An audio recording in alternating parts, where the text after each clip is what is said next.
அருமையான தேவ ஜனமே, இயேசு கிறிஸ்துவின் நாமத்துல உங்களை வாழ்த்துகிறேன். இயேசு கிறிஸ்து நாமத்துல நமது 22வது தியானத்துக்கு உங்களை நான் வாழ்த்தி வரவேற்கின்றேன். யோவான் 12 முதல் 26 வசனங்கள். ஜெபிப்போம். என் ஆண்டவராகிய கர்த்தர் நீர் பேசும், நாங்கள் கேட்கின்றோம். கேட்கும் பொழுது கூட கீழ்ப்படிய பரிசுத்த ஆவியானவர் பலன் எங்களோடு கூட இருக்க ஜெபிக்கிறோம். இயேசுவின் நாமத்தில் ஜெபிக்கிறோம் தகப்பனே, ஆமென். இந்த பாகத்தை 3 பகுதியாய் நான் பிரித்திருக்கிறேன். ஒன்றாவது மேரி, விலையுறந்த வாசனை திரவியம், இயேசு கிறிஸ்துவின் கால், தலைமுடி, அது முதல் பாகம். 2வது பயம் எல்லாவற்றையும் பெரிதாக்கும். 3வது இயேசு கிறிஸ்து தன்னுடைய மரணத்தை குறித்து மிகவும் அருமையாய் வர்ணிக்கின்றார். அது 3வது. முதல் பாகத்துக்கு சென்று விடுவோம். மரியாள். பஸ்கா பண்டிகை வருகின்றதுக்கு 6 நாட்கள் உண்டு. இயேசு கிறிஸ்து பெத்னி என்ற இடத்துக்கு மறுபடியும் செல்லுகிறார். அந்த 2 சகோதரிகள் லாசருடைய வீட்டுக்கு செல்லுகிறார்கள். அந்த வீட்டில் அவரோடு கூட சந்திக்கிறார். இவரை கனப்படுத்த, இயேசுவை கனப்படுத்த ஒரு இரவு உணவு ஆயத்தப்படுகிறது. அந்த இரவு உணவு ஆயத்தப்பட்டு கொண்டிருக்கிற நேரத்துல மரியாள், மார்த்தா அவளுக்கு வழக்கமானபடி வந்த மக்களுக்கு பணிவிடை செய்து கொண்டிருக்கின்றார். மரியாளோ ஒரு தீர்மானம் செய்கின்றார். அதை நடைமுறைக்கு கொண்டு வருகிறார். என்ன செய்கின்றார்? விலையுறந்த அந்த வாசனை திரவியத்தை கொண்டு வந்து இயேசு கிறிஸ்துவின் காலில் அதை ஊற்றி தன்னுடைய தலை முடியால் அதை வைப் பண்றார், துடைக்கிறார்.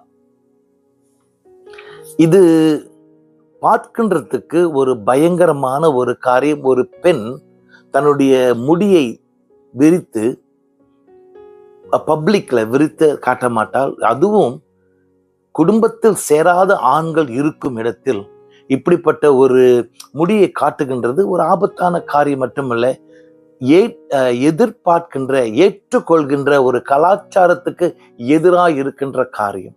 ஆனா மரியாளுடைய சிந்தை ஒன்னே ஒண்ணு, என்னுடைய நண்பன், என்னுடைய ஆண்டவர், என்னுடைய கர்த்தருக்கு என்னுடைய ஆழமான ஆராதனையை நான் காட்டுகிறேன். அப்படி காட்டுகின்றதுக்கு என்ன விலை இருந்தாலும் அது பிரச்சனையே இல்லை. என் ஆண்டவரை நான் ஆராதிக்கிறேன். அதே நேரத்தில் என் ஆண்டவருக்கு நான் நன்றி செலுத்துகிறேன்.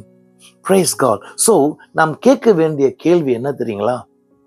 என்னுடைய ஆராதனை நான் கொடுக்கும் பொழுது என்ன கிரயம் நான் கொடுக்கின்றேன்? What is the cost of my worship?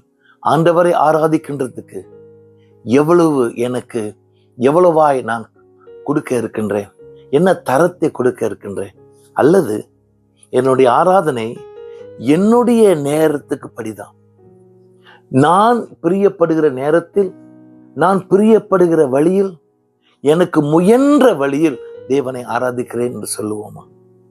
2வது, பயம் எல்லாவற்றையும் பெரிதாக்கும். இந்த பாகத்தை வாசித்து பார்க்கும் பொழுது இந்த பரிசேயர்கள் எருசலேம்ல திரளான மக்கள் கூடியிருக்கிறார்கள். இயேசு கிறிஸ்து வருகிறார், ஓசானா அப்படின்ற பெரிய சத்தத்தோடு கூட அந்த கூட்டமே இயேசுவை வரவேற்கின்றது. இதை பார்க்கின்ற பரிசேயர்கள் சொல்றாங்க, இதுக்கு மேல என்ன நம்ம செய்யறது? உலகமே அவளுக்கு பின் சென்று விடுகிறதே அப்படின்ட்டு அறிக்கை செய்கிறார்கள். நீ கவனித்து பார்த்தா என்றால் இந்த அறிக்கை ஒரு பயம் நிறைந்த ஒரு அறிக்கை. உலகம் அவங்கள பார்த்து போகல, அங்க இருக்கிற திரளான மக்கள் போனாங்க. பயம் என்ன செய்யும் தெரியுங்களா? உண்மையை பெருசாக்கும். ஊசி தான் குத்திருக்கும், அது ஈட்டி குத்துற மாதிரி வலி பயம் உண்டு பண்ணும். 1 யோவான் 4வது அதிகாரத்துல யோவான் சுவிசேஷகன் என்ன சொல்றாரு? பெர்ஃபெக்ட் லவ், பரிபூர்ணமான அன்பு பயத்தை துரத்தி போடுமா. Praise God. கேள்வி, பயம் உண்டா? பயம் பிசாசானவன் உபயோகிக்கும் ரொம்ப வல்லமையான, பயங்கரமான வல்லமை உள்ள ஒரு கருவி.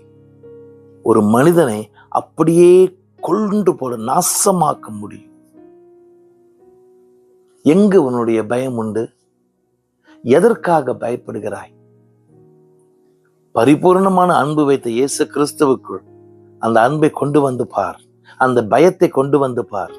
கர்த்தர் என்ன செய்வார் என்பதை அறிந்து கொள்வாய். மூன்றாவது, இயேசு கிறிஸ்து தன்னுடைய மரணத்தை குறித்து எல்லாரும் அந்த சமுதாயம் அறிந்து கொள்ள முடியும் அந்த கோதுமை மணியை வைக்கிறார். சொல்றாரு, கோதுமை மணி கீழே விழுணும். அது விழுந்து கூட அது ஒரே ஒரு கோதுமை மணியாக இருக்கின்றது. ஆனால் அது செத்தால் நிறைய கோதுமை மணிகளை உருவாக்க முடியும். முதல் முறையாக இயேசு கிறிஸ்து வெளிப்படையாக தன்னுடைய மரணத்தை குறித்து அவர் தீர்க்க தரிசனமாய் சொல்லுகிறார். கர்த்தருடைய பரிசுத்த நாமத்துக்கு ஸ்தோத்திரம். நீயும் நானும் அறிந்து கொள்ள வேண்டிய ஒரு காரியம்.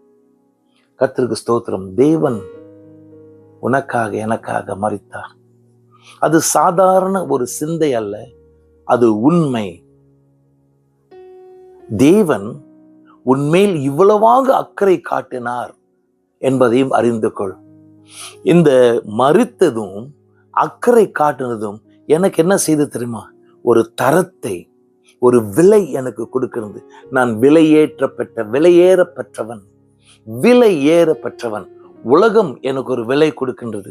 இவன் இப்படியெல்லாம் செய்வான், இப்படிப்பட்டவன் என்று விலை கொடுக்கின்றது. ஆனால் அதை நம்பி இருந்தோம் என்றால் நாசமாகி விடுவோம். உண்மையான விலை, உண்மையான தரம் ஜீவனுள்ள தேவன் எனக்கு கொடுக்கிறார். ஐயா, அம்மா, தாழ்ந்த மனப்பான்மை இல்லை, உன்னை குறித்து, உன்னுடைய கலரை குறித்து, உன்னுடைய மூக்கை குறித்து, உன்னுடைய முடியை குறித்து, உன்னுடைய கண்ணை குறித்து, காதை குறித்து குறை சொல்லிக் கொண்டிருந்தால் அறிந்து கொள்ள வேண்டிய ஒரு காரியம், உன் கர்த்தர் உன்னை பார்த்து விலை அருமையான கிரையையும் கொடுக்கிறார். ஏன் தெரியுமா?